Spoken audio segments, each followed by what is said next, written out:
Good morning. ഇന്ന് ഞാൻ ഉണ്ടാക്കാൻ പോകുന്ന പുട്ടാണ്. ഇതാ പുട്ടിന് ഇതാ അരി ഞാൻ പൊതിർത്തിട്ട് ഉണക്കിയെടുത്ത അരിയാണത്. ഇനി ഇത് പൊടിച്ചിട്ട് ഞാൻ കൊണ്ടുവരാം, പിന്നെ ഞാൻ കാണിച്ചു തരാം കേട്ടോ. ഇതാ അരി ഞാൻ പൊടിച്ചെടുത്തു. ഇനി ഇത് ഞാൻ ഒന്ന് ചൂടാക്കിയ പൊടിയാണ് കിട്ടുന്നുണ്ട് കടയിലെല്ലാം, പക്ഷെ ഞാനിത് പൊടിച്ചെടുത്താണ്. അപ്പോൾ ഞാൻ ഇത് ചൂടാക്കിയിട്ട് എടുക്കട്ടെ. പൊടി ഇതാ ചൂടാക്കിയെന്ന്.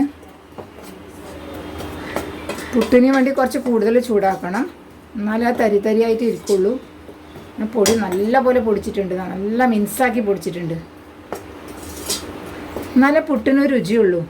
തരി ആയാലും പുട്ടിനൊരു ടേസ്റ്റ് ഉണ്ടാവില്ല. പൊടി സിമ്മിൽ ഇതാ ചൂടാക്കുന്നുണ്ട്. ഇതാ ചൂടാക്കി അതൊക്കെ അതിന് വെള്ളം കുടഞ്ഞതാണ് മിക്സ് ചെയ്തുകൊണ്ട് നിൽക്കുകയായിരുന്നു. കുറച്ച് ഉപ്പിട്ട് മിക്സ് ചെയ്യുന്നു, നല്ലപോലെ മിക്സാക്കണം. ചിലർ മിക്സിയിലെല്ലാം അടിച്ചെടുക്കും, ഞാൻ മിക്സിയിലൊന്നും അടിക്കുന്നില്ല, കൈ കൊണ്ട് തന്നെ നല്ലോണം എന്താ മിക്സ് ചെയ്താൽ തന്നെ അത് ആയിക്കോളും.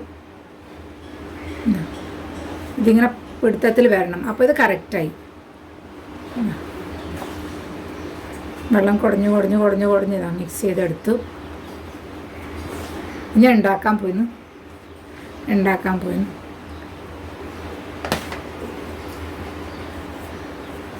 പുട്ടും കുറ്റി എടുത്തു. അതിൽ അച്ചിട്ടു. പിന്നെ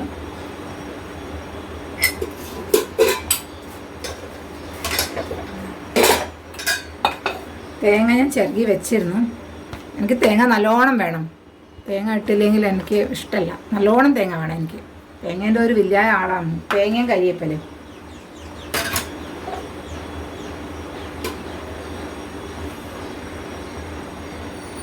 തേങ്ങ ഇട്ടു. പൊടി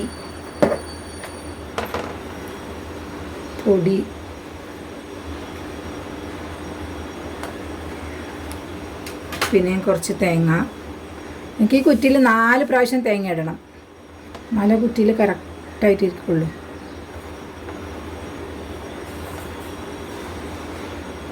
പിന്നെയും തേങ്ങ,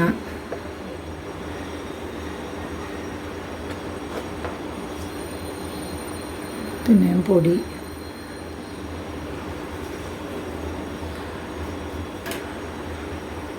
പിന്നെയും തേങ്ങ. അങ്ങനെ ഇത് ഫില്ലായി. ഞാൻ അടുപ്പത്ത് വയ്ക്കാം, ഗ്യാസ് ഫുള്ളാക്കാം, അങ്ങനെ അടച്ച് വയ്ക്കാം. അപ്പോൾ ഇതാവട്ടെ, ഒരു 10 മിനിറ്റ് പിടിക്കുമല്ലോ ആവാൻ വേണ്ടിയിട്ട്. അപ്പോൾ നമ്മളെ പുട്ട് റെഡിയായി. എടുത്ത് നോക്കട്ടെ ആയിട്ടുണ്ടോ ഇല്ലയെന്ന്. ആവി കാണുന്നുണ്ട് വരുന്നത്, നോക്കട്ടെ.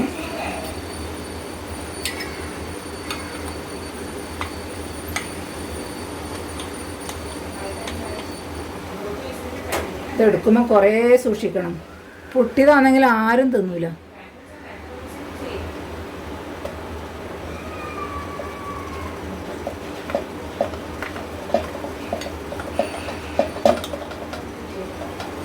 കറക്റ്റായിട്ട് വന്നു കണ്ട. അപ്പോൾ ഇതിനി കൊടുക്കണമെങ്കിൽ ഇതാ 2 പഴം,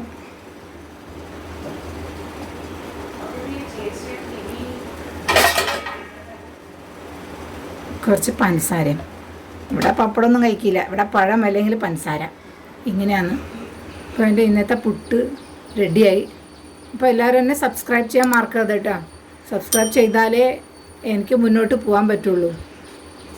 താങ്ക് യു.